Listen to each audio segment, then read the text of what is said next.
Okay जी। Political environment है।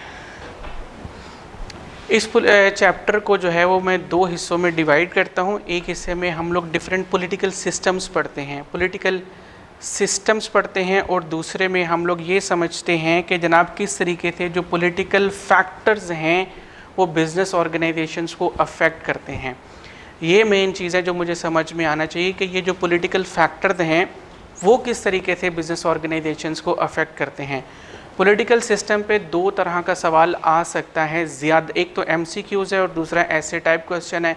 ज़्यादा chances जो हैं वो MCQs क्वेश्चन के हैं कि एग्जामिनर जो है वो कंपैरिजन पूछ लेता है और बताता है। फॉर एग्जांपल जो है वो 3-4 कैरेक्टरिस्टिक्स ऐड किए और पूछा कि यार ये जो फ़ीचर हैं इनमें से कम्युनिज्म का फ़ीचर कौन सा है, या जो है ऊपर कोई एक फ़ीचर लिख दिया, कैरेक्टरिस्टिक लिख दिया, और नीचे पूछा कि ये जो फ़ीचर है, ये जो कैरेक्टरिस्टिक है, ये किस पॉलिटिकल सिस्टम को रिफ्लेक्ट करता है। ऐसे टाइप क्वेश्चन में एग्जामिनर स्ट्रेट फॉरवर्ड हमसे नोट लिखवा लेता है, ब्रीफली कहता है कि ब्रीफली डिस्क्राइब करिए कि कम्युनिज्म क्या होता है, ब्रीफली डिस्क्राइब करिए कि जनाब कम्युनिज्म क्या होता है, सॉरी वो तो मैंने बता चुका, डेमोक्रेसी क्या होती है, डिक्टेटोरियल कैपिटलिज्म जो है वो क्या होती है। एग्जामिनर स्ट्रेट फॉरवर्ड हमसे ये सवाल पूछ लेता है। तीसरा स्टाइल क्या हो सकता है कि कंपैरिजन पूछ लेता है कि डेमोक्रेसी को और कम्युनिज्म को आपस में कंपेयर करिए, डेमोक्रेसी को या जो है वो सोशलिज्म को आपस में कंपेयर करिए। तो मैंने तो जनाब पढ़ा है सिंगल पर्सपेक्टिव से कि जनाब कम्युनिज्म के ये फीचर्स हैं, सोशलिज्म के ये फीचर्स हैं, डेमोक्रेसी के ये फीचर्स हैं, और उसके बाद कैपिटलिज्म के ये फीचर्स हैं, डिक्टेटोरियल कैपिटलिज्म के ये फीचर्स हैं। मुझे तो ऐसे आता है, मुझे तो कंपैरिजन करना ही नहीं आता। तो इन तीनों सवालों को मद्देनजर रखते हुए मैंने अपने नोट्स जो हैं वो डेवलप किए हैं। अगर आप उस सीट पे आ जाएं तो आपके लिए ज़्यादा बेहतर हो जाएगा, आपको वहाँ से नज़र आ जाएगा।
आ गई, फिर उसके बाद व्हीकल्स वगैरह ये सारी चीजें एक ये सब कुछ मिलके तो बिजनेस बनाते हैं। अब these economic resources या productive resources are owned and controlled by two entities. Number one, state या गवर्नमेंट, और नंबर 2 है प्राइवेट इंडिविजुअल्स। प्राइवेट इंडिविजुअल्स कौन है? लाइक मैं हूँ, आप हैं, आपके अब्बा जी हैं, चाचा जी हैं, मामा जी हैं, ताया जी हैं, फूफो जी हैं, उनका बेटा है, आप ये उनके जो है वो रिश्तेदार है जिनका गवर्नमेंट के साथ कोई ताल्लुक नहीं है। पहले समझ लीजिए फिर नोट कर लीजिएगा। These economic resources are owned and controlled by two entities. These are two entities. कौन कौन सी? स्टेट गवर्नमेंट या गवर्नमेंट, और दूसरा है प्राइवेट इंडिविजुअल्स। मैंने क्या कहा? These are owned and controlled by two entities. Number 1 this one, number 2। मैंने ये तो नहीं कहा कि सारा ये ओन करती है, सारा ये ओन करती है। स्टेटस ऑफ ओनरशिप डिफरेंट भी हो सकता है। 100% ये ओन करते हैं, इनको ओन करने की इजाजत नहीं है। 0% ओनरशिप इनके हैंड में है। मेजॉरिटी ये ओन करते हैं, 70-30 है, या ये 60-40 भी हो सकता है, राइट? Yes sir. ठीक हो गया। ये हो सकता है फॉर एग्जांपल, यहाँ पे नहीं लिखते, इसको 80-20 कर लेते हैं कि majority economic resources are owned and controlled by the state, और जो मिनिमम पोर्शन है, smaller portion is owned and controlled by the private individuals, right? फिर इसके बाद है बराबर बराबर ओनरशिप है, बराबर बराबर है या ऑलमोस्ट बराबर बराबर है, लाइक 49% है, ठीक होगा। यहाँ पे 51% है, तो यहाँ पे 49% आ जाएगी। ऑलमोस्ट बराबर बराबर है या तक बिल्कुल बराबर है। बिल्कुल बराबर तो खैर नहीं हो सकती है, ऑलमोस्ट बराबर है। ओनरशिप का स्टेटस एक ये भी हो सकता है। Yes sir. चौथा स्टेटस क्या हो सकता है? 3 हो गए। हजूरे वाला चौथा स्टेटस ये है, 20% is owned by the government और 80%। ये 20-80 हार्ड नहीं समझाने के लिए कि minimum portion is owned and controlled by the government and majority portion is owned and controlled by the private individual. ये भी हो सकता है, ये रेशियो भी हो सकती है, 30-70 भी हो सकती है, राइट? ये जो है हजूरे वाला, ये 40-60 भी हो सकती है। ठीक होगा जनाब कि majority portion is owned and controlled by the private individual and smaller portion is owned and controlled by the state and it's institutions. क्या तक समझ में आ गई? अब इस निज़ाम को जिसमें ज़्यादातर economic resources are owned and controlled by the state और nothing is allowed to be controlled and owned by the private individual, इसे हम लोग कहते हैं कम्युनिज्म। इस निज़ाम को जिसमें majority economic resources are owned and controlled by the state और smaller portion is allowed to be controlled by the private individual, इसे कहते हैं सोशलिज्म। और इस निज़ाम को इसमें ऑलमोस्ट बराबर बराबर होते हैं, इसे कहते हैं डेमोक्रेसी। और इस निज़ाम को हम कहते हैं कैपिटलिज्म। ठीक हो गया जनाब? वाला एक और रह गया, वो अभी बात करते हैं। Communism. Government 100% own and control करती है। भाई ऐसा क्यों? क्योंकि ये पॉलिटिकल पार्टी जो है, ये जहां पे ये जो पॉलिटिकल पार्टी है, इनका मानना ये है कि लोगों को फीड करना, लोगों को पालना, ये गवर्नमेंट की जिम्मेदारी है, ना कि परवरिश का इख्तियार प्राइवेट इंडिविजुअल्स के हाथों में। भाई पालने का क्या मतलब है? फैक्ट्री जाते हैं, आपके पास जी फैक्ट्री ना जाए तो आपको पाल सकते हैं? आपके पास जी घर पे बैठे रहे तो पाल सकते हैं? बाहर निकलेंगे, फैक्ट्री नौकरी नहीं देती तो फिर कहाँ से कमाएंगे? गवर्नमेंट मजदूरी कर देंगे, लेकिन आगे कोई रखे ही ना तो कहाँ से करेंगे? कुछ भी नहीं करेंगे। इसका मतलब है कि ये जो बिजनेस है, ये बेसिकली अल्लाह ताला ने इसको एक जरिया बनाया हमारी परवरिश का। तो business is 100% are owned by the state. Yes sir. तो प्राइवेट इंडिविजुअल जब ओन ही नहीं करते तो फिर हमारी परवरिश का बायस कैसे बन सकता है? भाई क्यों नहीं इजाजत देते हो? क्योंकि ये जो पॉलिटिकल पार्टी है, इसके जो करते धरते हैं, उनका माइंड सेट ये है कि परवरिश का इख्तियार सिर्फ और सिर्फ स्टेट के पास होना चाहिए। स्टेट की ये जिम्मेदारी है कि वो लोगों की परवरिश करे। ठीक है? इसका मतलब है जितने भी बिजनेसेस होंगे वो सारे के सारे स्टेट ओन्ड होंगे। Yes sir. ठीक हो गया? सारे के सारे State स्टेट ओन्ड होंगे। अब स्टेट ओन्ड है तो स्टेट ओन कर रही है, तो इसका मतलब है सारे के सारे डिसीजंस कौन लेगी?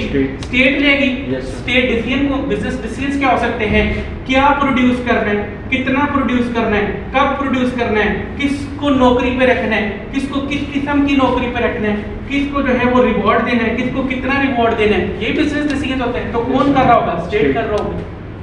स्टेट डिसाइड करती है कि चावल पैदा करने हैं या गंदम पैदा करने हैं। स्टेट डिसाइड करती है कि ऑयल मंगवाना है या नहीं मंगवाना, इंपोर्ट करना है या नहीं करना। स्टेट डिसाइड करती है कि रशिया से खरीदना है या अमेरिका से खरीदना है। स्टेट डिसाइड करती है कि रशिया से कितना ऑयल खरीदना है या अमेरिका से कितना ऑयल खरीदना है। ये सारे के सारे जो है वो स्टेट डिसाइड कर रही होती है। आगे आ गए, सर इसके एग्जांपल नेशनलिज्म जैसे हुई थी, कह सकते हैं हम किसी हद तक, लेकिन वो that is something different. Yes थोड़ा सा फर्क है उसमें। अब बात करते हैं आगे रिक्रूटमेंट की। स्टेट जो है वो लोगों को फिर जॉब्स देती है। भाई सारा कारोबार ही उनके अंडर है, तो फिर जॉब्स किसने देनी है? स्टेट ने जॉब देनी है। अब स्टेट जो है वो जॉब देती है। एक हमारे साथ पास साहब है ये वाले कांगड़ी से पहलवान, एक है जो जरा सेहतमंद है। अब स्टेट इसको नौकरी देती है, इसको इसकी ताकत के मुताबिक इससे काम लिया जाता है। भाई ये पहलवान है और ये सूखा सड़ा आदमी है, जो काम ये कर सकता है वो ये तो नहीं कर सकता। ठीक है, तो स्टेट जो है यानी जो स्टेट ओन्ड बिजनेस ऑर्गेनाइजेशन है, इससे इसकी हैसियत के मुताबिक काम लेती है, इसकी ताकत के मुताबिक काम लेती है। ठीक है, इससे इसकी ताकत के मुताबिक काम लेती है।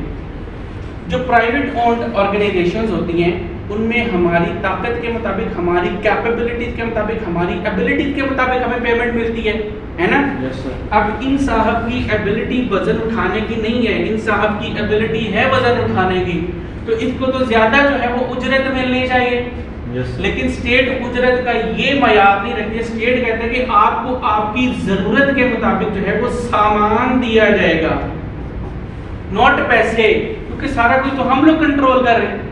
ठीक है, या चलो पैसे भी दे दिए जाएंगे, तो आपकी जरूरत के मुताबिक जो है वो आपको सामान दिया जाएगा। ठीक है, अब ये साहब है, इनके आगे जो है वो 4 बच्चे हैं, एक अदद बेगम है, एक अदद बूढ़ी अम्मा है, एक अदद भाई है, एक अदद अब्बा जी है। तो कितने मेंबर? 4 और 4 8 और एक ये 9। ठीक है, 9। अब ये जो है ये बेचारा छड़ा छांड है, एक अब्बा जी और एक अम्मा जी, तो ये कितने हैं? 3 अफराद टोटल। तो इनसे काम जो है इनकी ताकत, हैसियत, एबिलिटीज, कैपेबिलिटीज के मुताबिक लिया जाएगा, लेकिन इनको रिवॉर्ड इनकी जरूरत के मुताबिक मिलेगा। इससे काम इसकी ताकत के मुताबिक लिया जाएगा, लेकिन इसको रिवॉर्ड इसकी जरूरत के मुताबिक मिलेगा। ये है तमाम तर फीचर्स ऑफ कैपिटलिज्म। कोई मुश्किल? कितना आसान है। हाँ, ये तो पेपर लिखोगे तो पता लगेगा। सोशलिज्म में जो गवर्नमेंट है वो मेजॉरिटी इकोनॉमिक रिसोर्सेज ब्रैकेट में बिजनेसेस ओन करती है। किसी हद तक कारोबार करने की इजाजत प्राइवेट इंडिविजुअल्स को भी दी जाती है। गवर्नमेंट डिसाइड करती है कि कौन कौन से कारोबार करने की इजाजत जो है हमने प्राइवेट इंडिविजुअल्स को देनी है, राइट? प्लस गवर्नमेंट इस निज़ाम में क्या करती है, जितने भी गवर्नमेंट अफेयर्स होते हैं उनको भी चलाती है। जहां ये कारोबार कर रही होती है वहां पे गवर्नमेंट अफेयर्स भी चलाती है। गवर्नमेंट अफेयर्स में क्या होता है जनाब? फॉरेन कंट्रीज के साथ रिलेशनशिप, ठीक हो गया, लॉ एंड मेंटेनेंस को जो है वो बरकरार रखना, डिफेंस सिस्टम से मुतालिक जो है वो सारे निज़ाम को कंट्रोल करना, ये गवर्नमेंट। ठीक हो गया जनाब? हमजा भाई बिलो सर पर समझ आ रही है? ओके। डेमोक्रेसी में गवर्नमेंट जो है वो भी कारोबार करती है, प्राइवेट इंडिविजुअल्स को भी कारोबार करने की इजाज़त दी जाती है। गवर्नमेंट डिसाइड करती है कि कौन कौन सा कारोबार करने की गवर्नमेंट प्राइवेट इंडिविजुअल्स को इजाज़त होगी। नॉर्मली क्या होता है कि जो गवर्नमेंट है वो यूटिलिटी से मुतल्लिक जितना भी काम है सारा खुद करती है। मिसाल के तौर पे पानी की सप्लाई है, बिजली की फराहमी है, गैस की फराहमी है, ये सारा वो निज़ाम खुद कंट्रोल करता है। प्राइवेट इंडिविजुअल्स को ये चीज़ें कंट्रोल करने की, ओन करने की इजाज़त नहीं देती है। बाकी गवर्नमेंट अफेयर्स भी चलाती है। ठीक होगा जनाब? कैपिटलिज्म पे आते हैं। कैपिटलिज्म पे जो smaller portion is owned and controlled by the state और मेजर पोर्शन ज्यादा portion is owned and controlled by the private individual. अब ये कौन कौन से कारोबार करेंगी? Utilities plus government affairs. ठीक हो गया? Yes sir. ये करेंगे। अच्छा, इसका एक फीचर लिखा हुआ है हमारी किताब में कि जनाब ये जो कैपिटलिज्म है ये मोहताज होता है, ये गुलाम बन जाता है। मतलब इसमें जो गवर्नमेंट अफेयर्स चलाती है, गवर्नमेंट अफेयर्स में जो लॉज एंड रेगुलेशंस बनाए जाते हैं वो इलीट क्लास को फेवर करते हैं, इलीट क्लास को फेवर करते हैं। भाई क्यों? गवर्नमेंट को अपने काम करने के लिए पैसा चाहिए। Yes sir. गवर्नमेंट क्या मतलब है? 4-5 लोग फॉर एग्जांपल 20 लोग, चलो 300 लोग कर लो जो कि एक पॉलिटिकल पार्टी का हिस्सा होते हैं। क्या ये 300 लोग 22 करोड़ की आबादी को का निजाम कंट्रोल कर सकते हैं? नहीं कर सकते। इनको अपने अंडर जो है वो प्रॉपर टीम रखना पड़ती है। वो टीम मुफ्त में काम करेगी? नहीं, उनको पैसे देने होंगे तभी तो वो काम करेंगे। तो ये पैसे कहाँ से आते हैं? गवर्नमेंट की रेवेन्यू से आते हैं। Yes sir. और गवर्नमेंट की रेवेन्यू का मेजर सोर्स क्या होता है? टैक्स। टैक्स कहाँ से आता है? बिजनेस कम्युनिटी से। बिजनेस कम्युनिटी से टैक्स आता है। Yes sir. अब तो यहाँ पे इसका जो रेवेन्यू का सोर्स होगा ताकि गवर्नमेंट अपनी निजाम चला सके वो कहाँ से आएगा? प्राइवेट इंडिविजुअल से। बंदे कहते हैं सर टैक्स देंगे लेकिन हमारी बात मानो, हमें हर जगह पे फेवर चाहिए। तो ये निजाम जो है प्राइवेट इंडिविजुअल्स की लोंडी बन जाता है, ज्यादातर इलीट क्लास को फेवर करता है। Yes sir. ठीक हो गया?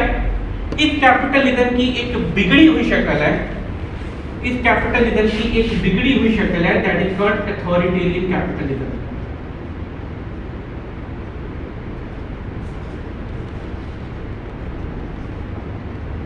इसको हम लोग डिक्टेटोरियल कैपिटलिज्म भी कहते हैं।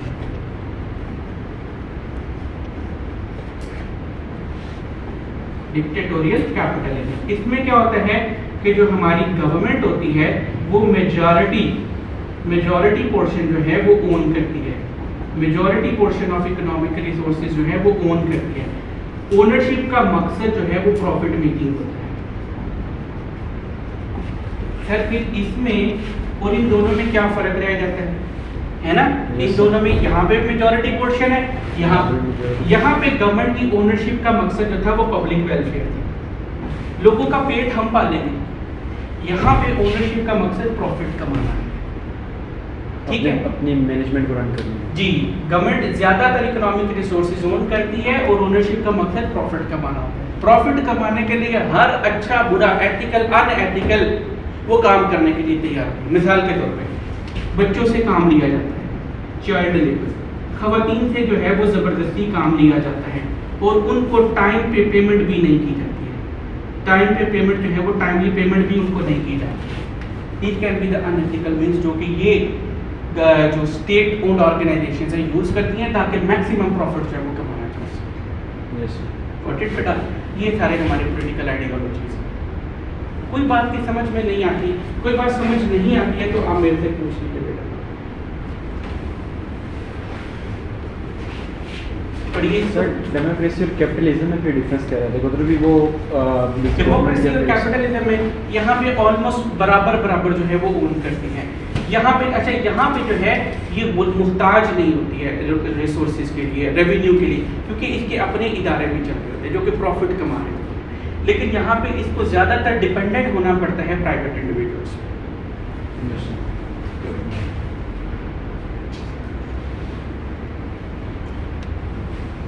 हम जबेन कुछ बात समझ ना आई हो? ये देखिए जनाब, हर एक पॉइंट जो है हैज़ बीन मेंशन्ड।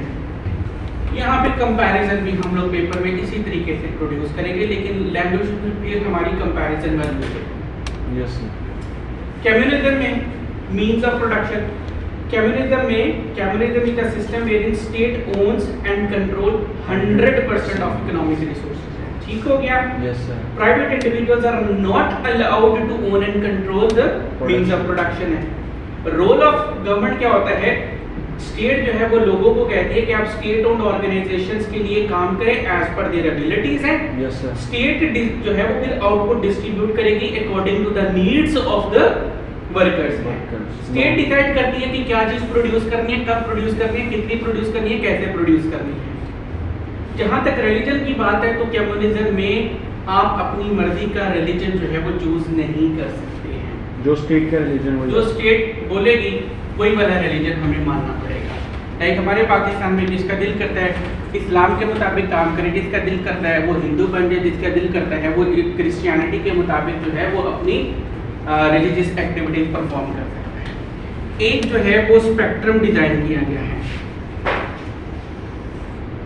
एक तरीके से। यहाँ पे वो कहते हैं कि लेफ्ट साइड पे कम्युनिज्म है, फिर उसके बाद सोशलिज्म है, फिर उसके बाद डेमोक्रेसी है, फिर उसके बाद जो है वो कैपिटलिज्म है, और यहाँ पे डिक्टेटोरियल कैपिटलिज्म है। ठीक हो गया जनाब?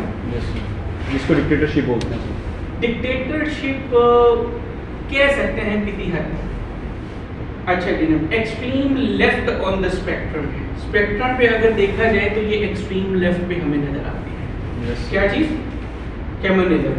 वहाँ नोट्स में देखिएगा ये वाला पॉलिटिकल आइडियोलॉजी या पॉलिटिकल सिस्टम हमें किन रीजन्स में नजर आता है? सोवियत यूनियन में। किसी टाइम पे हम लोग इसको देख सकते हैं। इसके सपोर्टर कौन कौन से हैं? कौन कौन लोग हैं जो कहते हैं कि there must be communism within a country? Stalin, Lenin, Karl Marx, ये हमारे फिंगर टिप्स पे नाम होने चाहिए। सर ये इकोनॉमिस्ट हैं? इकोनॉमिस्ट कह सकते हैं हम लोग। कार्ल मार्क्स तो इकोनॉमिस्ट था, वो कहता था कि यार कम्युनिज्म जो है, बाकियों का मुझे आइडिया नहीं है। यस। ठीक हो गया। फिर उसके बाद जो है अदर नेम्स क्या हैं? इसे हम लोग डिक्टेटोरियल सोशलिज्म भी कहते हैं, और जो सपोर्टर्स हैं उनको हम लोग रेडिकल कहते हैं। यस। ठीक है, ये तो अब हमें रट्टा लगा होना चाहिए। बाकी समझाने के हवाले से मैंने आपको बता दिया। डेमोक्रेटिक सोशलिज्म है, ये पढ़िए बेटा आप उससे हम सब बहस पढ़िए, अगर कोई बात समझ में नहीं आती तो पूछिए।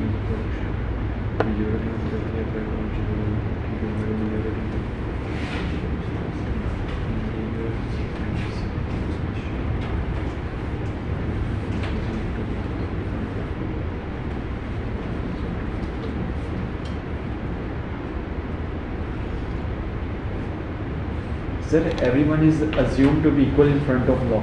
सर ये तो सारे सिस्टम्स में नहीं होगा, सिर्फ कैपिटलिज्म के अलावा? कैपिटलिज्म के अलावा एवरीवन, बिल्कुल जहाँ पे गवर्नमेंट की अफेयर्स हैं वहाँ पे हर बंदा जो है वो कानून के सामने बराबर तस्वुर किया जाएगा। सर वहाँ पे स्पेसिफिकली क्यों मेंशन किया? किताब में मेंशन किया गया। Yes sir.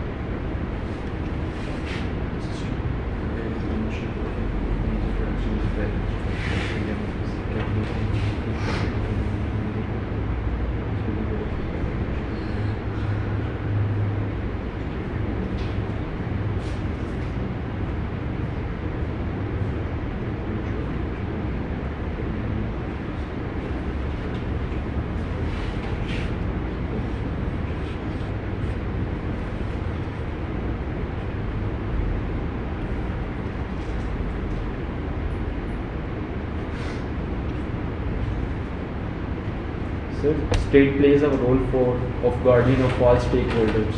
बाप का रोल प्ले।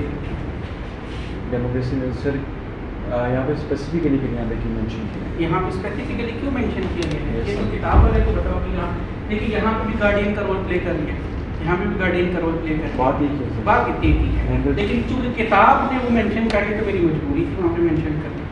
Yes.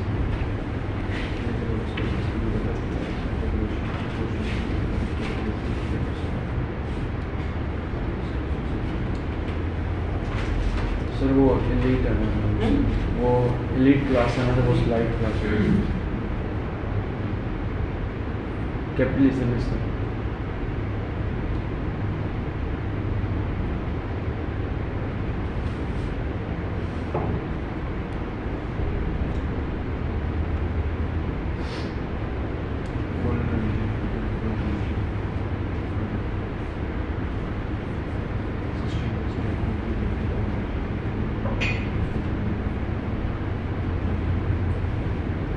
स्क्रॉल कीजिए।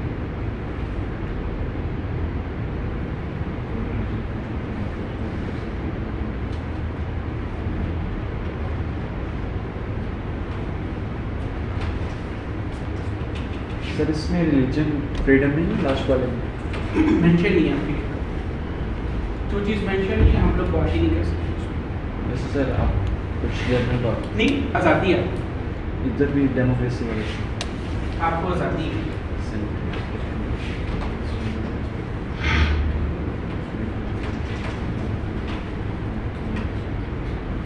सर इसमें क्या फ़र्क है? यहाँ पे लिखा हुआ फॉर रिलीजन फ्रीडम, कहीं पे लिखा कि नो रूम फॉर ऑर्गेनाइज्ड। आप अपनी मर्जी से अपनी मर्जी का मज़हब चूज़ कर सकते हैं। No room for religious choice का मतलब ये है कि आपको आज़ादी नहीं है, आपको आज़ादी नहीं है। मिसाल के तौर पे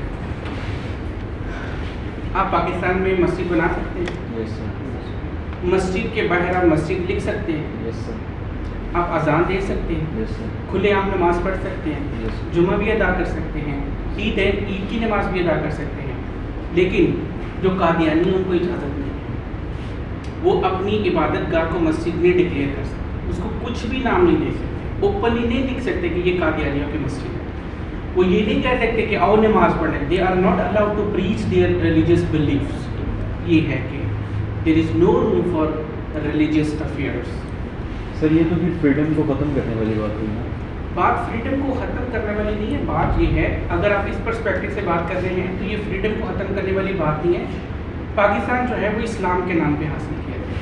हमारी जो रिलीजियस बिलीफ्स वैल्यूज़ के साथ डायरेक्टली टकराएगा ना, यस सर। उसको काम करने की इजाज़त नहीं दी जाएगी। सर हमारी आइडियोलॉजीज के अगेंस्ट आया। हमारी आइडियोलॉजीज़ के अगेंस्ट जो डायरेक्ट आएगा ना, यस आपके वालिद पे खुदा न खास्ता कोई गिरबान पकड़ ले, उसको घर में घुसने दो, तुम्हारा तो दिल करेगा शहर से निकाल दो उसको। यस लेकिन अगर एक बंदा तुम्हारे वालिद को अच्छा नहीं समझता लेकिन वो कहता भी कुछ नहीं है तो तुम उसको निकालोगे तो नहीं? तो ठीक है, उसके अपने नज़रियात हैं, लेकिन अगर एक बंदा तुम्हारे वालिद का गिरबान आके पकड़े तो तुम्हारा दिल करेगा मैं तो इसको ज़मीन के नीचे गाड़ दूँ, बल्कि इसको ज़मीन में भी कर। Same is the case. ठीक है, यस यहाँ पे रिकॉर्डिंग चल रही है ना, तो मैं कुछ और नहीं करता। गॉट इट बेटा? Yes sir. आगे चलते हैं हजूर।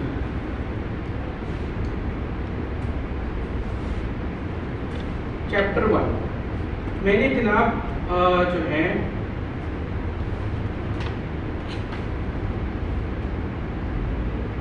एक तो चलिए पॉलिटिकल एनवायरनमेंट में one of the factor was political system. ठीक है, मकसद क्या है? आपकी किताब में ये हेडिंग नंबर 1 आपने फोकस नोट्स पे ही करना है। ठीक है, नोट्स में जो लिखा है वो सही है, नोट्स के बाहर जो लिखा है अगर तो वो किताब से मैच नहीं करता तो वो गलत है। ठीक है, फोकस आपने नोट्स पे करना है, कोशिश भी नहीं करनी कि आपने किताब की तरफ ही डाल जाना, मर्जी आपकी नहीं है। बिजनेस एनवायरनमेंट, बिजनेस एनवायरनमेंट से क्या मुराद है? आपके चैप्टर का नाम क्या है? Political environment and business. Business environment से क्या मुराद है? There are number of different factors that affect the operations of an organisation. There are number of different factors that affect an organisation. उन तमाम फैक्टर्स को कलेक्टिवली हम लोग business environment कहते हैं। Number of different factors that affect organisations with in a country, उन तमाम factors को हम लोग क्लब कर लेते हैं और उस ग्रुप को हम लोग बिजनेस एनवायरनमेंट कहते हैं। अब सवाल पैदा होता है कि जनाब वो फैक्टर्स कौन कौन से हैं? नंबर 1 पॉलिटिकल फैक्टर्स हैं, नंबर 2 सोशियो इकोनॉमिक डायनेमिक्स हैं या फैक्टर्स हैं, नंबर 3 लीगल फैक्टर्स हैं, नंबर 4 टेक्नोलॉजिकल फैक्टर्स हैं, ecological, customer suppliers, intensity of competition with in industry. कुछ याद आ रहा है? Yes sir. हाँ, कुछ चोट लगी थी वो याद आ रहा है। Threat from substitute and new business है, ये वो तमाम फैक्टर हैं जो कि हमारी बिजनेस ऑर्गेनाइजेशंस को अफेक्ट करता है, ईदर पॉजिटिवली और नेगेटिवली। ईदर पॉजिटिवली कैसे?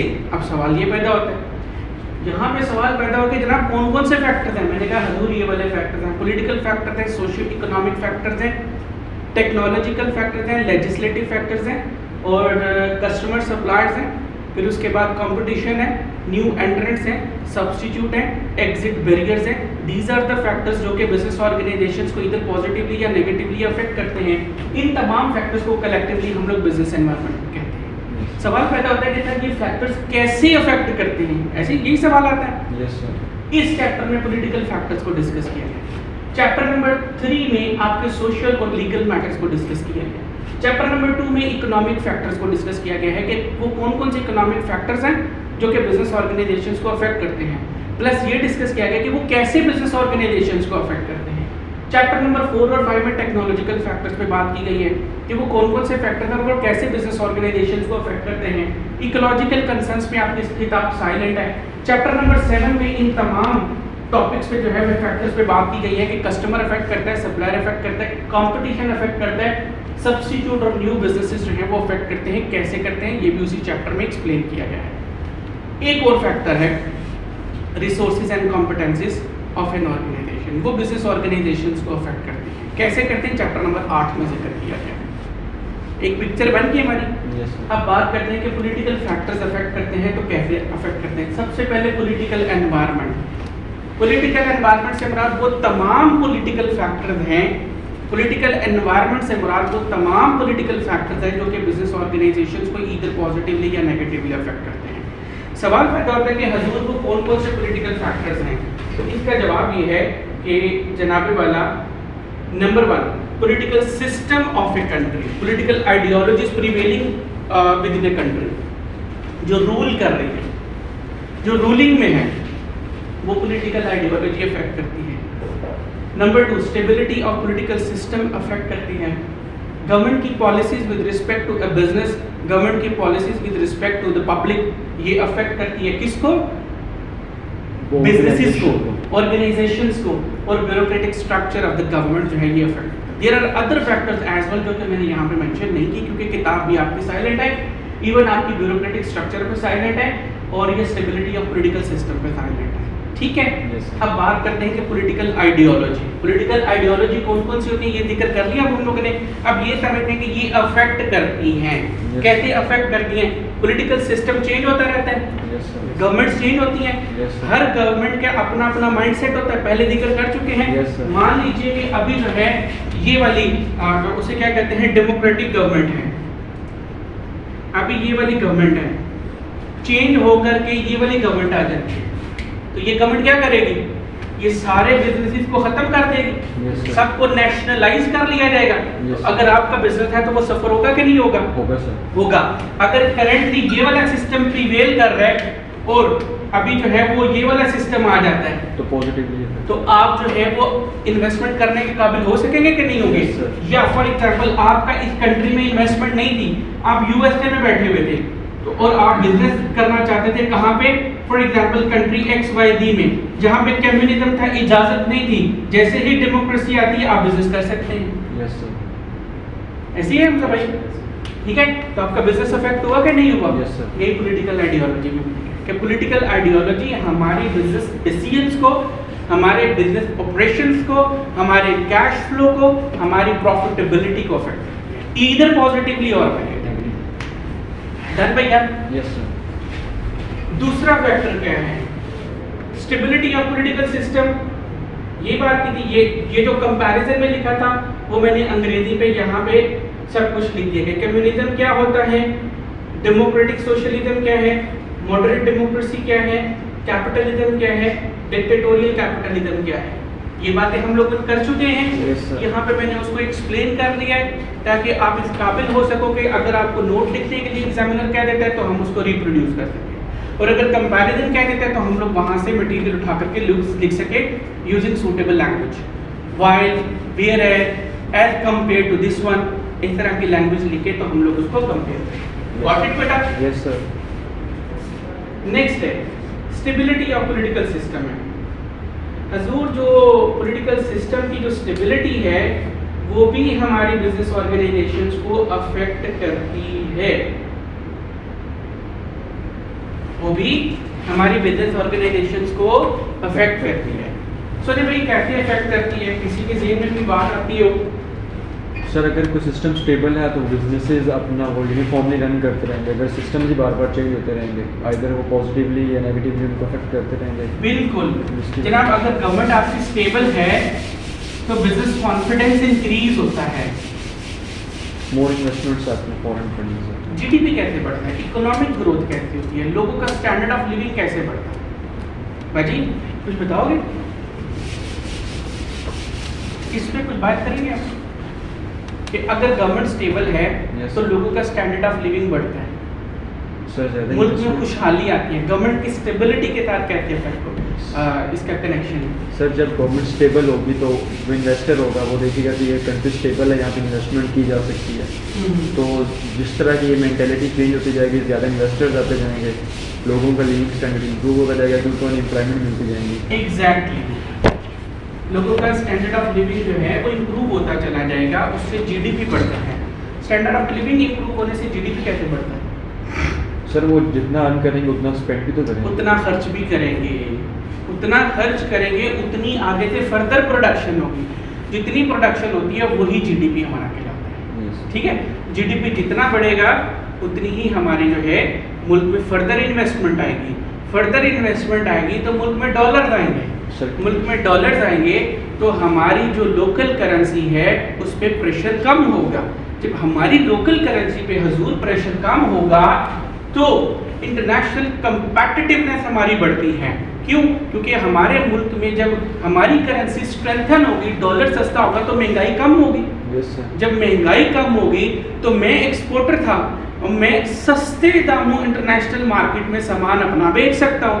मेरी प्रोडक्ट यूएई में, सऊदी अरेबिया में, यूएसए में, यूरोपियन कंट्रीज में ज़्यादा से ज़्यादा बिकेगी क्योंकि मैं as compare to India, Bangladesh, Nepal, Sri Lanka सस्ती प्रोडक्ट बेच रहा हूँ। क्यों? क्योंकि आपके मुल्क में चीज़ सस्ती बन रही है तो मेरी इंटरनेशनल कंपैटिटिवनेस बढ़ेगी। Yes sir. ज़्यादा से ज़्यादा मेरा माल डिमांड किया जाएगा, जब ज़्यादा डिमांड किया जाएगा तो मेरी एक्सपोर्ट बढ़ेगी, ज़्यादा एक्सपोर्ट बढ़ेगी तो डॉलर आएगा, अगेन एक पॉजिटिव इम्पैक्ट आएगा।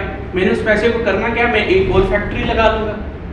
जब एक और फैक्ट्री लगाऊंगा तो क्या होगा, लोगों को फर्दर जॉब्स मिलेंगी, मजीद जो है वो एम्प्लॉयमेंट क्रिएट होगी, मजीद डिमांड क्रिएट होगी, मजीद इन्वेस्टर आएगा, तो ये सर्कल जो है वो चलता चला जाता है, चलता चला जाता है, चलता चला जाता है। डन भैया? Yes sir. गवर्नमेंट के पास जो है जब बिजनेसेस बढ़ते चले जा रहे हैं तो गवर्नमेंट के पास टैक्स की मद में रेवेन्यू भी बढ़ता चला जा रहा है। जब गवर्नमेंट के पास सरप्लस ऑफ फंड्स हैं तो अगर गवर्नमेंट ने कोई डेट लिया था तो वो रीपे कर सकती है, अगर गवर्नमेंट ने कोई डेट नहीं लिया था तो वो आगे डेट दे सकती है, वहाँ से इंटरेस्ट इनकम कमाएगी, या गवर्नमेंट जो है वो अपने मुल्क में डेवलपमेंटल प्रोजेक्ट्स जो है वो स्टार्ट कर सकती है। जब गवर्नमेंट अपने मुल्क में डेवलपमेंटल प्रोजेक्ट स्टार्ट करेगी तो वहाँ पे जिन्हों फरिश्तों ने तो नहीं काम करना, Yes. वहाँ पे तो मेरे जैसे लोगों ने काम करना है। ठीक है, वहाँ पे लोग काम करेंगे, मजदूरी करेंगे, सर्विसेज प्रोवाइड करेंगे, तो उससे फर्दर इनकम जनरेट होगी, फर्दर गवर्नमेंट के पास जो है वो टैक्स जाएगा, तो गवर्नमेंट भी बढ़ेगी, लोग भी बढ़ेंगे, कारोबारी दुनिया भी बढ़ेगी। इस सब का ताल्लुक किसके साथ है? स्टेबिलिटी के साथ। स्टेबिलिटी ऑफ द गवर्नमेंट के साथ। गवर्नमेंट स्टेबल है तो आपका बिजनेस फ्लरिश करेगा, गवर्नमेंट स्टेबल नहीं है तो आपका बिजनेस नीचे जाएगा। इसी वजह से पाकिस्तान में स्टेबिलिटी नहीं आने दी जाए हैं। सर कौन नहीं आने देता मतलब? कौन नहीं आने दे रहा? कैसा बच्चों वाला सवाल? नहीं सर, बिजनेसेस का तो हम मिल के इतना भी नहीं कर सकते कि बिजनेसेस क्या इतने से तो अब क्या वीडियो रिकॉर्ड है, क्या दिल के तार छेड़ रहे हैं। सर ऑफ कैमरा बात करें। Of camera business policy and its impact है। ठीक है हुजूर, बिजनेस कौन सी पॉलिसी बनाता है? ओ सॉरी, गवर्नमेंट क्या पॉलिसी बनाती है with respect to the businesses? इनकी ज़्यादा डेवलपमेंट हो, ग्रोथ हो। गवर्नमेंट जो है हजूर एक पॉलिसी बनाती है that is called fiscal policy. Fiscal policy का ताल्लुक हमारे चैप्टर नंबर 2 के साथ भी है। Yes. ठीक है, फिस्कल पॉलिसी क्या होती है कि गवर्नमेंट जो है, तवज्जो से समझिएगा बेटा, शायद मैं चैप्टर 2 में एक्सप्लेन ना करूँ। गवर्नमेंट आज बैठ करके कल के बारे में प्लान करती है कि मुझे कितने, मेरे स्टार्टिंग पॉइंट देखिएगा, मुझे कितने एक्सपेंडिचर्स करने हैं, मुझे एक्सपेंडिचर कितने करने हैं, मेरी ज़रूरत कितनी है। नोट माय वर्ड बेटा, I am using the word मेरी ज़रूरत कितनी है। उस हिसाब से रेवेन्यू का मेरी ज़रूरत कितनी है, मेरे मुल्क में गुर्बत है तो मुझे ज़्यादा खर्चा करना पड़ेगा, मेरा मुल्क खुशहाल है तो कम खर्चा करना पड़ेगा। मान लीजिए कि गवर्नमेंट डिसाइड कर दिया कि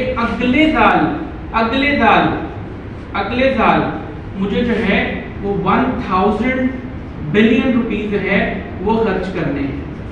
गवर्नमेंट डिसाइड करती है कहाँ पे खर्च करने हैं। हजूर दो तरह के प्रोजेक्ट्स हैं, number 1 developmental projects, number 2 non developmental projects. ठीक हो गया जनाब। डेवलपमेंटल प्रोजेक्ट्स में क्या हो सकते हैं, जो कि लॉन्ग टर्म प्रोजेक्ट्स होते हैं। लॉन्ग टर्म फॉर एग्जांपल उसमें क्या आ सकता है, रोड नेटवर्क आ सकता है, हमारे डैम्स आ सकते हैं, रोड नेटवर्क आ सकते हैं, हमारे स्कूल्स आ सकते हैं, गवर्नमेंट स्कूल्स आ सकते हैं, यूनिवर्सिटीज आ सकती हैं, हमारे अदर एजुकेशन पे जो है वो खर्चा हो सकता है। फिर उसके अलावा और क्या हो सकता है, हॉस्पिटल्स वगैरह जो है वो बनाए जा सकते हैं। नॉन डेवलपमेंटल फंड में सब्सिडी दे दी, ठीक हो गया, एजुकेशन पे स्कॉलरशिप दे दी, ठीक हो गया। फिर और क्या हो सकता है, हेल्थ के लिए जो है वो फैसिलिटीज प्रोवाइड कर दी, हेल्थ कार्ड जैसी हेल्थ फैसिलिटीज जो है वो सब्सिडाइज रेट्स पर जो है वो प्रोवाइड करना शुरू कर दी। ये हमारे नॉन डेवलपमेंटल एक्सपेंडिचर। गवर्नमेंट ने कहा कि अगले साल 1000 बिलियन रुपीस हम लोगों ने खर्च करने हैं, ठीक हो गया जनाब। अब साथ ही गवर्नमेंट ये भी डिसाइड करती है कि अगर ये 1000 बिलियन खर्च करना मेरी ज़रूरत है तो ये रेवेन्यू आएगा कहाँ से। इसका मतलब है मुझे ये रेवेन्यू जो है वो जनरेट करना पड़ेगा। कितना, कम अज कम 1000 बिलियन रुपीस, ठीक हो गया जनाब। ये अपना रेवेन्यू भी जो है वो तय करती है। अब रेवेन्यू जो है वो कहाँ से आता है गवर्नमेंट का, दो सोर्सेज हैं। नंबर 1 एक होता है टैक्स सोर्स, ठीक होता है, और दूसरा होता है नॉन टैक्स सोर्सेज, ठीक हो गया हसूरे वाला।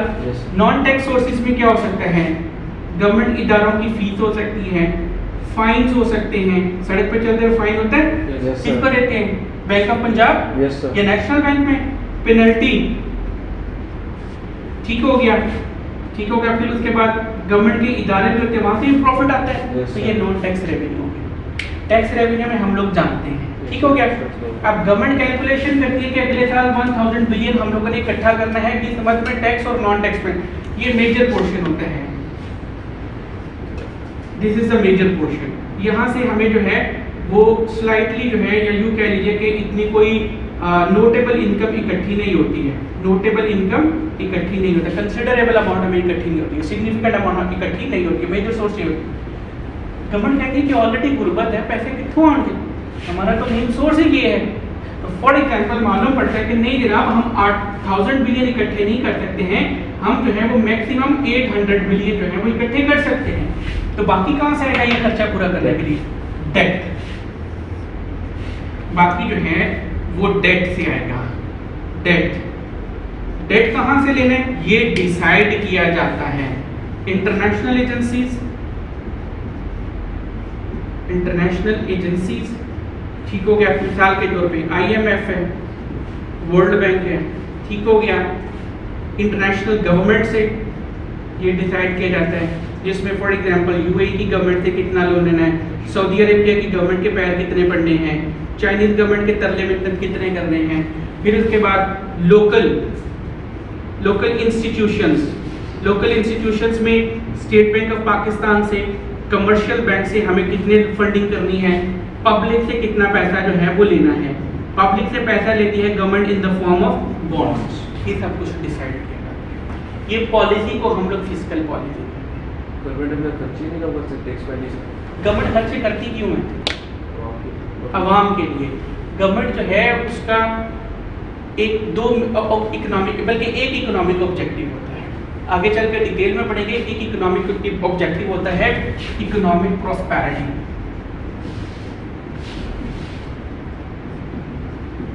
मुल्क में खुशहाली लेकर के आना।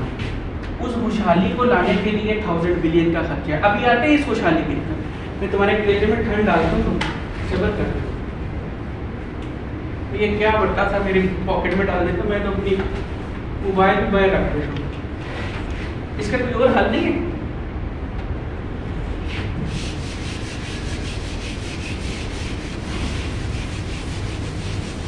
यहाँ तक समझा भाई, समझ आ रहा है? एक नहीं, दिल को बात कर रही है। खिराज भाई दिल को बात लग रही जी है? सर। ऐसे ठंडक का एहसास हो रहा है? सर ज़्यादा हो रहा ज़्यादा हो रहा है? कम कर दूँ? है। Yes sir. क्या कम कर दूँ? सर आज पहले नहीं पहले तो दिन ही आखिरी दिन भी आ जाए ना, पता ही कोई नहीं लगना। फिजिकल पॉलिसीज जो हैं वो दो तरह की होती है। Last topic of the day, 2 types of physical policy, 2 तरह की होती है। नंबर 1 देखिए कितना आसान है यार, इसमें कोई मुश्किल है? नहीं सर, मज़ेदार है। मज़ेदार। याद करना है या हाँ, concept अब अपनी ये बात कायम रहना है। याद करना है, कॉन्सेप्ट वाइज लिखना है बस। ये सोने भाई याद भी करना है। ये एक्सपेंशनरी फिजिकल पॉलिसी है। और एक कॉन्ट्रैक्शन। अभी फाइनेंस का पोर्शन भी मेरी जिम्मेदारी है, यस सर। ठीक है। और कॉन्ट्रैक्शनरी फिजिकल पॉलिसी है। वो आज बच्चा क्या कह रहा था सर? और क्या कहते हैं, इस बारे में तुम कहाँ बैठे हुए थे? क्या कह रहा था? सर बड़ी डिटेल में चले जाए तुम। Yes sir. Yes, sir. कह रहा था मेरे ख्याल में ठीक था, वो फॉर्मूले के पीछे लॉजिक होनी चाहिए कि यहाँ आ रहा है तो ये क्यों आ रहा है। हाँ, एक्सपेंशनरी फिजिकल पॉलिसी होती है और इसी तरीके से कॉन्ट्रैक्शनरी फिजिकल पॉलिसी होती है। एक्सपेंशनरी फिजिकल पॉलिसी में देखिएगा ये कितना आसान है, कितना मजे का है। एक्सपेंशनरी फिजिकल पॉलिसी में क्या होती है कि गवर्नमेंट जो है वो अपने टैक्स रेट जो है वो क्या करती है, कम कर देती है। गवर्नमेंट अपने एक्सपेंडिचर जो है वो बढ़ा देती है। कौन से? डेवलपमेंटल प्लस नॉन डेवलपमेंटल, ठीक है। मकसद क्या है? टैक्स रेट कम करने से क्या होगा? बर्डन कम होगा। Developmental expenditure, non developmental expenditure बढ़ाने से लोगों के अखराजात पे बोझ कम होगा। डेवलपमेंटल एक्सपेंडिचर करेंगे तो नौकरी मिलेगी, यस सर। पैसा आएगा। नॉन डेवलपमेंटल खर्चा करने से क्या होगा? पेट्रोल पे सब्सिडी मिलेगी तो क्या होगा? पैसा जाएगा। पैसे जाएगा नहीं, हमारा पैसा नहीं जाएगा। पब्लिक, ये पॉलिसी किसके लिए बन रही है? पब्लिक के लिए, यस सर। ठीक है। अब टैक्स रेट कम करेंगे तो बिजनेसेस पे प्रेशर कम होगा, yes sir. Sale tax rate कम होगा, कस्टम ड्यूटी कम होगी, एक्साइज ड्यूटी कम होगी, इनकम टैक्स रेट कम होंगे तो भाई चीजें सस्ती होंगी। सर उसके आपके बाद अब्बा जी की इनकम में से 20,000 रुपए टैक्स कट जाता था, अब 5,000 रुपए टैक्स कटता है, तो बाकी पैसे किसके पास आए? आपके अब्बा जी के पास आए। Yes sir.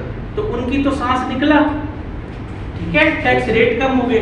दूसरा, गवर्नमेंट ने सब्सिडी दे दी, यस सर। पेट्रोल पे भी अब पैसा कम लगता है, तालीम भी मुफ्त मिल जाती है, हेल्थ कार्ड भी मुफ्त में मिल गया, तो पैसा बच गया आपका। Yes sir. वो कहाँ पे लेके जाओगे? वो हम खर्च करेंगे, स्पेंड। खर्च करेंगे, तो वो खर्च करेंगे तो किसको देंगे? कंपनीज को, यस सर। ठीक है। कहाँ पे खर्च करोगे? कब्रिस्तान में जाके मिट्टी तो नहीं खरीदोगे, वहाँ पे जाके हम लोग चीजें खरीदेंगे। कोई टॉफी ले ली, लॉलीपॉप ले लिया, कपड़े ले तो पैसे बच जाते हैं, उसमें खवातीन की नजर होती है। हाँ, निशात का सूट लेना है तो खाड़ी का भी लेना है ना। तो मुंडे की नजर होती है, बड़ी वो गड्डी की सीट चेक करानी है ना। पेटेंट कराने को नई गाड़ी लेनी है, तो भाई हमारे खर्चे बढ़ेंगे। तो खर्चे कहाँ पे बढ़ेंगे? हमारे खर्चे बढ़ने का मतलब ये है कि मार्केट में डिमांड इंक्रीज होगी। जब डिमांड इंक्रीज होगी तो प्रोडक्शन बढ़ेगी, Yes, यस सर। प्रोडक्शन बढ़ेगी तो एम्प्लॉयमेंट बढ़ेगी, yes, एम्प्लॉयमेंट बढ़ेगी। Yes sir. क्योंकि प्रोडक्शन बढ़ानी है तो जिन्हों फरिश्तों ने तो नहीं आगे करनी है, ज़्यादा बंदे चाहिए। बंदे चाहिए होंगे, एम्प्लॉयमेंट इंक्रीज करेगी। Yes, जब sir. एम्प्लॉयमेंट बढ़ेगी हुजूर तो क्या होगा? हमारा स्टैंडर्ड ऑफ लिविंग बढ़ेगा, यस सर। ठीक है। स्टैंडर्ड ऑफ लिविंग बढ़ेगा तो अगेन डिमांड क्रिएट होगी, अगेन प्रोडक्शन बढ़ेगी, अगेन एम्प्लॉयमेंट बढ़ेगी। तो सर्कल चला किस वजह से चला? एक्सपेंशन। ठीक हो गया। हम क्या हासिल करना चाह रहे थे? इकोनॉमिक प्रॉस्पेरिटी, ठीक हो गया। कॉन्ट्रैक्शनरी फिजिकल पॉलिसी सर जी सर, उसमें क्वेश्चन ये है कि जब हम सब्सिडीज भी देंगे, उन्हें सब्सिडी भी देंगे, उसके अलावा टैक्स रेट भी कम करेंगे, तो हमारा इनकम जो है वो भी कम हो जाएगी, और सब्सिडी देने की वजह से हमारे एक्सपेंडिचर्स बढ़ जाएंगे, और इसके बदले में जो हमें डेवलपमेंट हो रही है, प्रॉस्पेरिटी हो रही है, उसका इफेक्ट जो है वो एडवर्सली ज़्यादा होगा हमारी तरफ। एडवर्स नहीं होगा। ये किस मर्ज की दवाई है? लोग क्यों कमाते हैं? हमारे लिए तो कमाते हैं। चाइनीज क्यों कमाते हैं? हमारे लिए। हमने भीख नहीं मांगनी है। ये डेट से जो है डेट लिया जाता है, ठीक है, ताकि हमारा गैप जो है वो कवर हो सके। जब हम लोग इस पोजीशन में आ जाएंगे कि हमारा यहाँ से देखिए, जब एम्प्लॉयमेंट बढ़ेगी तो यहाँ से टैक्स भी तो बढ़ेगा। पहले जो थे वो 100 लोग टैक्स पे करते थे, अब जो है वो 300 लोग टैक्स पे करते हैं, तो टैक्स तो बढ़ेगा ना। Yes sir. तो after some time we will be able to repay our debt with the interest, so long term इसका इम्पैक्ट होगा। Long term interest. Stable stable government होगी फिर उसके लिए होता है। जी ठीक, वो हर चीज़ स्टेबिलिटी के साथ अटैच है। अभी हम लोग पढ़ रहे हैं बिजनेस पॉलिसी का इम्पैक्ट। यहाँ पे बिजनेस पॉलिसी का इम्पैक्ट देखिए, प्रॉस्पेरिटी आ रही है, यस सर, ठीक है, डिमांड बढ़ रही है तो आपका बिजनेस अफेक्ट हो रहा है ना। यस सर, अब कॉन्ट्रैक्शनरी फिस्कल पॉलिसी, हजूर कॉन्ट्रैक्शनरी फिस्कल पॉलिसी में गवर्नमेंट क्या करती है, Tax rates. वो ऑपोजिट करती है, टैक्स रेट बढ़ा देती है और जो एक्सपेंडिचर्स हैं वो कम कर देती है, एक्सपेंडिचर कम कर देती है। यहाँ पे लोग अपनी औकात से बाहर हो रहे थे, यस सर, ठीक है, लोग औकात से बाहर चीज़ों पे चीज़ें खरीदी जा रहे थे, प्रोडक्शन की एक स्पेसिफिक कैपेसिटी है, ठीक है, उस पर टाइम भी लगता है, कैपेसिटी फिल हो गई तो अब क्या होगा, डिमांड सप्लाई गैप क्रिएट हो जाएगा, yes sir, demand quantity demand will be more than quantity supply. Yes sir, जब ये होता है तो फिर क्या होता है, प्राइसेस इंक्रीज हो जाती है, इन्फ्लेशन, यस सर, इन्फ्लेशन होती है, फिर क्या होता है, सर ज़्यादा डिफरेंट इश्यूज फेस करना पड़ जाते हैं, उसमें सोशल क्राइम्स भी आ जाते हैं, उसमें इकोनॉमिक क्राइम्स भी आ जाते हैं, जो कि गवर्नमेंट के लिए फिर बर्दाश्त करना, उसको कंट्रोल करना बड़ा नुकसान देगा। तो इस इन्फ्लेशन को रोकने की, इन्फ्लेशन क्यों थी, लोग अपनी औकात से बाहर हो गए थे, ज़्यादा पैसा उनके पास इकट्ठा हो गया था, तो अब ज़्यादा पैसा इकट्ठा हो गया था तो अब उसको कम करने के लिए गवर्नमेंट टैक्सेस बढ़ा देती है, तो अब ज़्यादा टैक्स डिडक्ट करेगी, एक्सपेंडिचर कम कर देती है, उससे भी लोगों के जो है वो हमारे ओवरऑल हमारी जो एबिलिटी टू डिमांड है वो सफ़र होगी, Yes, सफ़र sir. होगी ना। यहाँ से हमारी जो है वो परचेजिंग पावर अफेक्ट होगी, यहाँ से जो है वो एम्प्लॉयमेंट अफेक्ट होगी, तो नेट इफेक्ट क्या आएगा, टोटल परचेजिंग पावर अफेक्ट होगी, Yes, sir. तो उससे क्या होगा, डिमांड अफेक्ट होगी, यस सर, डिमांड अफेक्ट होने से क्या होगा, आपका बिजनेस सफर होगा कि नहीं होगा, होगा सर, होगा। ये किस वजह से सफर हो रहा था, कंटेंचुअल, कॉन्ट्रैक्शनरी फिस्कल पॉलिसी की वजह से। और ये क्यों इंप्लीमेंट करना पड़ी, जो हमारी इकोनॉमी जो थी वो ज़रूरत से ज़्यादा तेज रफ्तारी के साथ बढ़ रही थी, इसलिए हमारे दो ऑब्जेक्टिव होते हैं, economic growth, number 2 study economic growth, अन्यवादी इकोनॉमिक ग्रोथ हासिल करनी, study economic. Yes sir, got it बेटा, यस, दिल को तसल्ली है। Yes sir. चलिए आज के लिए इतना था।